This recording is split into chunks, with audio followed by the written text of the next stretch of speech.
Nandito nga pala tayo ngayong gabi sa Elsie's Barbecue sa City of San Fernando dito sa Pampanga. So check natin yung mga ino-offer nilang pagkain. Tara!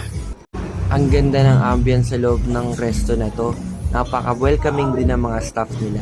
So makikita nyo, ito yung mga pagkain ino-offer nila, naka-display dito. Napakasarap naman talaga. Nandiyan na rin yung menu nila. Pati yung mga pwede nyo ipaihaw ay naka-display na sa harap. So makikita nyo naman talagang malinis ang mga inihahanda nilang pagkain. May mga drinks na rin sila dito. Ang ganda talaga ng ambience sa loob ng resto na to.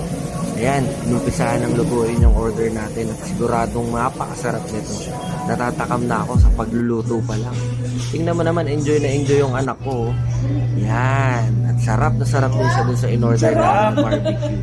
Umorder kami ng puset, ng isaw, ng atay, ng balon-balunan, at meron din kaming chicken. So, tikman na natin lahat yan. Try nyo na rin dito sa Elsie's Barbecue.